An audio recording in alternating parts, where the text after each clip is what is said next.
This is the Energy Makers Show, featuring the innovators, financiers, and policymakers focused on the global energy demand. Brought to you by NRG, moving clean energy forward.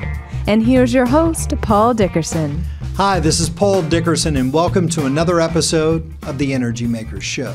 Today we'll be sitting down with Wayne Krause, chairman of Hydro Green Energy, and following that we'll sit down with Ron Bolen, managing director of HFBE. All of that right after this.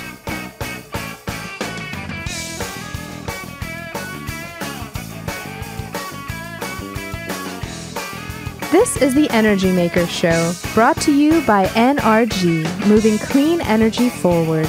And now back to the Energy Makers Show with your host, Paul Dickerson. Welcome to the Energy Makers Show. We have with us today Wayne Krause, founder and chairman of Hydro Green Energy. Wayne, welcome to the program. Thank you for having me, Paul. So tell me about the hydro market in the U.S.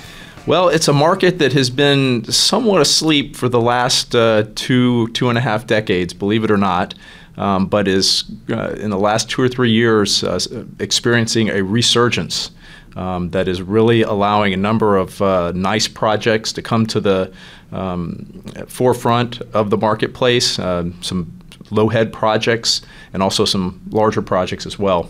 Now, when people think hydro, often they think of, the Hoover Dam or, these large-scale projects. Take a minute and kind of set the stage and explain what Hydro Green Energy does. Yeah, so Hydro Green Energy is focused on retrofitting existing dams. So in industry language, what we call it is hydro at non-hydro dams. And we have a series of projects where the existing dams are there, and we have a patented and proprietary system that's sort of like a Lego with turbines in it. And you basically plug it onto the existing dam, in layman's terms, of course, and convert that dam into a hydroelectric generation facility, power plant. Well, and did I see that you're operating, currently in 15 states? We have already about 34 issued and pending preliminary permits at sites around the U.S., a lot of them on the main river systems, such as the Mississippi River, the Ohio River system up in the Pittsburgh area, the Monongahela and Allegheny, and also some of the rivers in the southern U.S. as well. And how much power are you producing? Well, we have one turbine that's been operating at Hastings, Minnesota. That is our 100 kilowatt technology demonstrator. We are now in the process of developing the remainder of the sites, as I mentioned, and that'll be about 500 megawatts of nameplate capacity. Well, as I've traveled around, oftentimes the perception is that for small-scale hydro, appetite surely in India, China, throughout Asia, maybe Latin America, but in the U.S. there's just not an interest. And I take it that's not true? It's really not true. I think, if you look at the markets internationally, a lot of developing countries just have this unending, appetite for energy, and they'll take it wherever they can get it. If you look at renewables in particular, hydropower is the most efficient of all renewables. And in fact, it's the most efficient of all power generating technologies. You can get turbines that are in the efficiency range between 92, 94% efficiency. Whereas if you look at maybe a coal plant or a natural gas plant, even though they can be very big and compact, big in terms of nameplate capacity, but compact in size, they only have efficiencies of around 25, 27% thermodynamically. So it is a very efficient technology, and because of that, you see countries that are developing and have this appetite for energy doing as much hydro as they can, whether it be large hydro, medium hydro, or even small hydro, sort of the area that we're playing in. Well, let's talk cost, and when you look at the different hydro technologies, where do you fall and how do you differentiate? Right. So we're really focused in what they call the low head space, and generally we try to define that as approximately 30 feet of gross head difference between the upper pool and the lower pool, and in that range we are directly competitive with thermal power plants, but at the same time, when we look at the rest of the renewables out there, we are by far and away the most cost-effective of all the renewables that exist. Strangely, you look at when people categorize renewables, a lot of times they'll say there's such and such percentage of renewables being generated, but they'll exclude hydro because it's such a massive amount of development that people tend to think that it really dwarfs everything else. For example, in the U.S., we have about 880 gigawatts of generation capacity total, right. And of hydro as a proportion of that, we're at about 100,000 megawatts as an entire industry, so or 100 gigawatts, so 1/8 of all of the U.S. generation capacity, approximately. It's incredible. Well, tell me, we hear a lot about federal policy support for various renewable energy technologies. What type of federal policy affects you and your industry? Generally, renewables as a whole is affected by the renewable portfolio standards that states have. We've been waiting for a long time to get a federal energy policy that right. would either put a price on carbon or give incentives to companies that generate electricity without generating any kind of carbon byproducts. So when we look at the state model with this RPS, we think that is a very good way. Sometimes at the federal level they call it the RES, the Renewable Electricity Standard, or, right. or Energy Standard. We like that standard, even in lieu of a carbon pricing, cap and trade, as some people call it. Just the fact that you would have that RES or RPS at the federal level out there would give a lot of consistency across the entire country, and I think it would be beneficial to all the renewables and increasing what's out there. I think the other component, though, that's very important is a lot of these RPSs and RESs, they talk about nameplate capacities. When you look at wind and solar, because they are intermittent, sometimes you have clouds, or sometimes there's no, the wind's not blowing. Sure.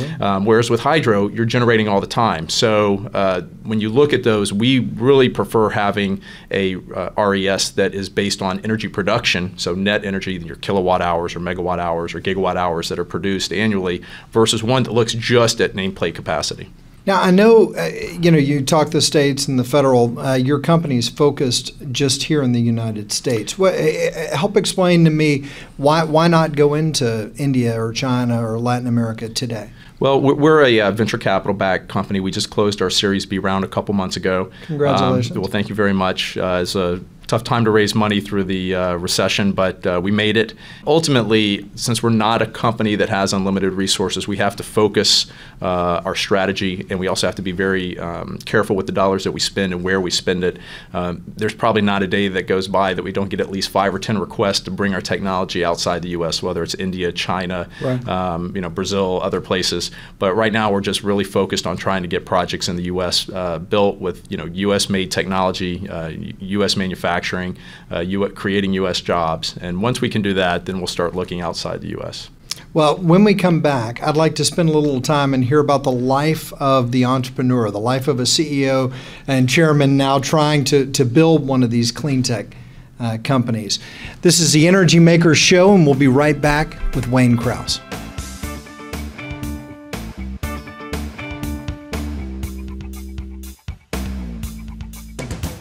This is the Energy Makers Show, brought to you by NRG, moving clean energy forward. And now back to the Energy Makers Show with your host, Paul Dickerson. Welcome back. This is the Energy Makers Show, and we're visiting with Mr. Wayne Krause, founder and chairman of Hydro Green Energy. Wayne, when we left, I was about to get a little more personal and ask you, as an entrepreneur of at least 10 years, or almost 10 years with this company, of some of the challenges you've faced, and with financing and growth and staffing. Let's start with finance. How have you raised money for the company? What are some of the struggles that you've experienced, and how did you overcome them? Sure. It's been sort of the typical roadmap where you self-fund a lot of it, out of your own pocket, using your 401k and IRA from previous jobs, putting everything you have on the line essentially to try to make it happen. Then for us, one of our big milestones was getting the first patent issued. I filed patents back in 2002, and the first one issued at the end of 2005. And once that happened, that's really where the company started taking off. and we started moving forward with initially a friends and family round, then we went with an angel round, and ultimately got a Series A round from a venture capital firm, the Krouse Trust out of the West Coast in early 2008. That allowed us to put our first project in the water in Minnesota, in Hastings, Minnesota, U.S. Army Corps of Engineers Lock and Dam number 2.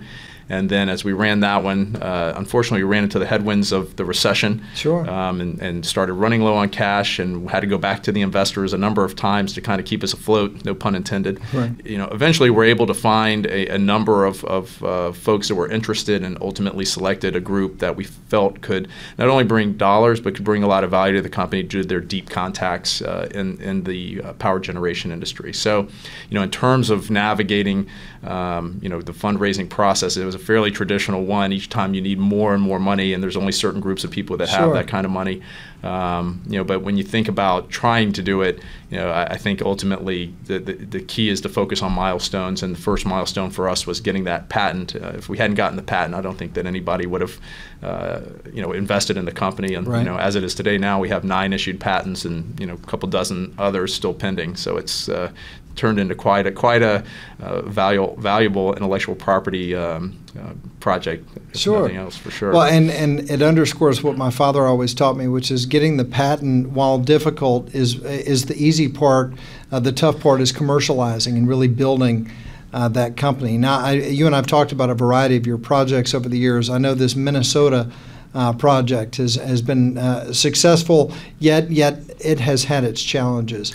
Again, so that our viewers get some sense of what it is to really create a successful project. Can you paint that picture? Sure, absolutely. It really starts with having some outside help from experts. We hired a couple of engineering firms to help us evaluate a number of different sites in the upper Midwest. And once we selected a site, really dove into designing the turbine and using, for the first proof of concept, or the technology demonstrator, so to speak.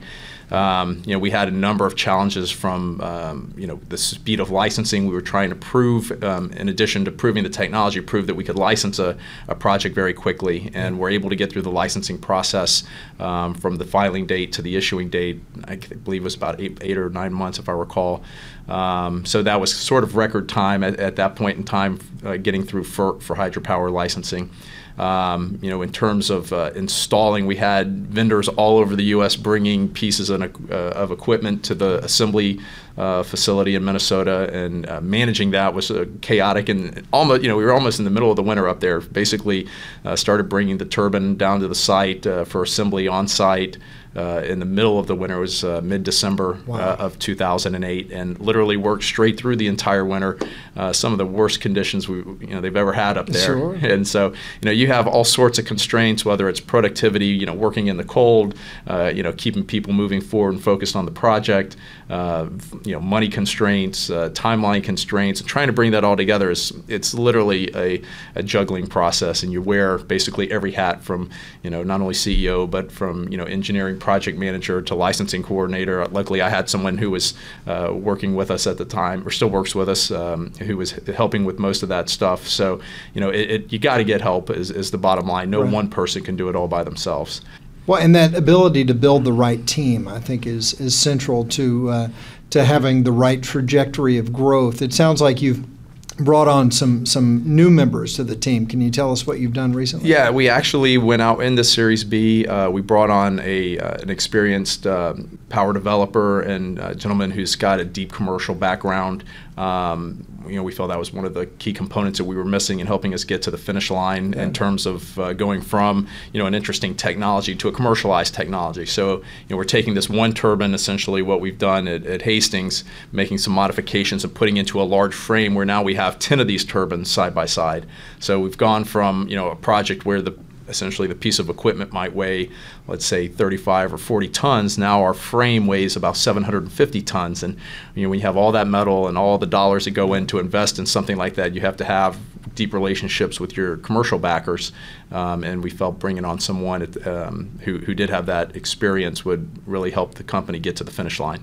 I know that a lot of our viewers want to hear good advice from seasoned professionals who've done this, and bringing someone else on, I'm sure you had some counsel for him and might have some counsel for our viewers. What advice do you offer new CEOs or folks aspiring to be successful in this clean tech space? Yeah, I think number one is to not be afraid to seek outside help and take it wherever you can get it, and in every form and fashion, whether it's legal advice, engineering help, whether it's bringing in someone who has a lot of experience commercially, et cetera. You have to take as much help as you can get. I think the other thing too, from a founder standpoint, which I am the founder of the company, you have this hesitancy to kind of let go of the reins, so to speak, and you have to mentally prepare yourself and be willing to let go and let other people come on, because you just cannot do it all by yourself. It's impossible. There are some people who probably say you can, but I just don't. You have to build a good team, and you have to be willing to to share the responsibility and with other folks who can help you get to the finish line. Well, Wayne, thank you so much for being on today. Very, very valuable advice. And that wraps my discussion with Wayne Krause, founder and chairman of Hydro Green Energy. And we'll be back with more in a minute.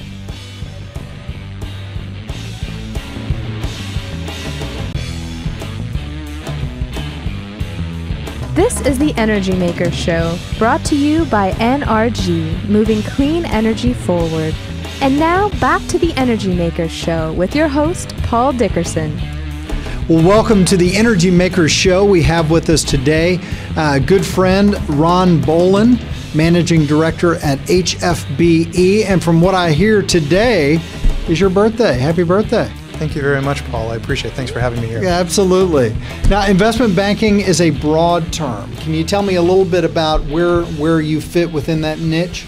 Certainly. I oversee our energy practice, and at HFBE, we focus primarily on small to medium-sized companies, both domestic U.S. as well as international. Right. You and I have talked about some of the opportunities for energy investing. Yes.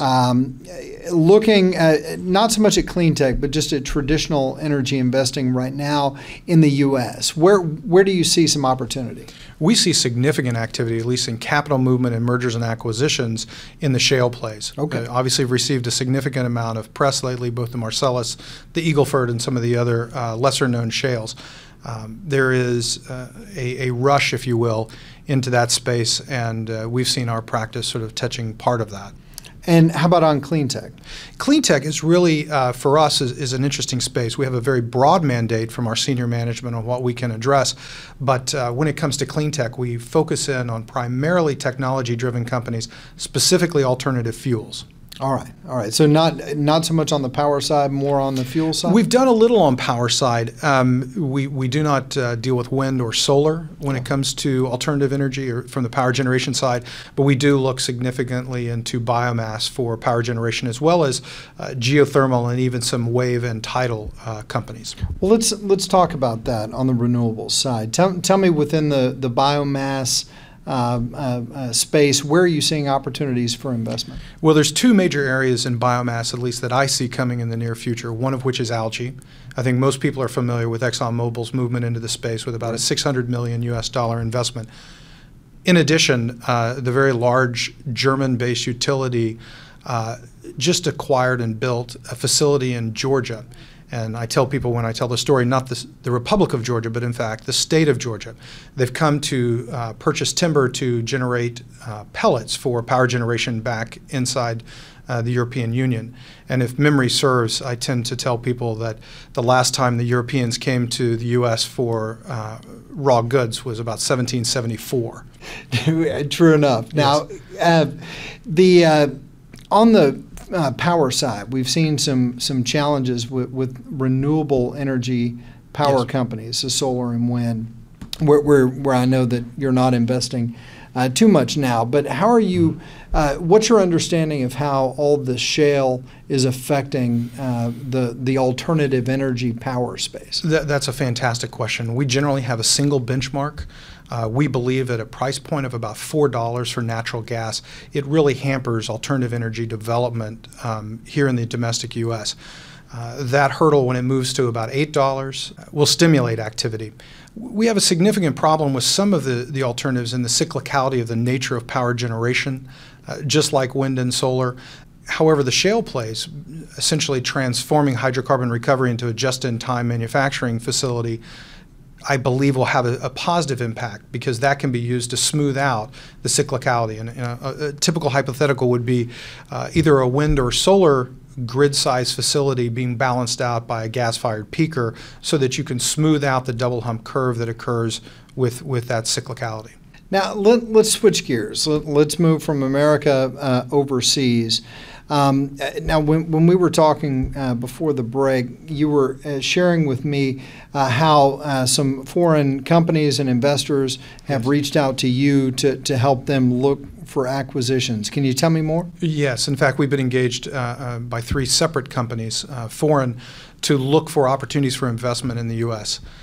Regardless of the state of the economy and regardless of sort of what is happening, there is still seen, by at least my perception, the international community, that the United States still offers the safest, most productive use of capital that they can find. Interestingly enough, along with the German situation I mentioned in Georgia, we see groups coming to the domestic U.S. for both traditional hydrocarbon recovery and oil field service, as well as alternative energy. Currently, we're representing 2 oil field service companies, one out of Europe and one out of Asia, and working with a European-based alternative fuels company as well. And when you look at regions around the world making those investments, is it Asia? Is it primarily Europe?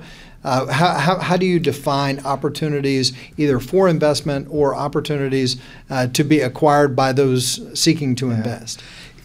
For me, in a very simple sort of broad brush approach would be this.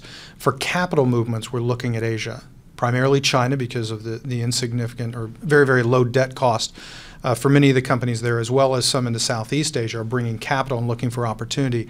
I think some of the activities that we're seeing out of Europe are driven more from the regulatory positions coming out of Brussels, so that you have drivers that are not purely economic, but regulatory in nature, that are causing those companies and investors in Western Europe to take action in the U.S. simply because of a necessity to meet hurdles that have been placed by the EU. Well, that's awesome. And are they looking for a certain type of technology? I think everyone in Europe is looking at 2 things, one of which is how do they deal with the offsets for coal-fired power generation that they've been set with. Some of which, however, because of the long-standing approach to alternatives in Western Europe, are getting out a little bit on the leading edge and looking at things like algae, like some lesser-known biofuels such as a syngas technology, et cetera. Those particular groups, I don't believe, are necessarily trying to catch a wave. They're trying to get ahead of the wave. What we're seeing out of Asia are simple capital movements going directly lockstep with whatever wave they perceive here in the U.S. Well, Ron, it's always fascinating to have you on. I hope that you'll come back. Thank you for coming. Thank you. And that wraps this episode of The Energy Makers. I'm here with Ron Bolen, and we'll see you next week.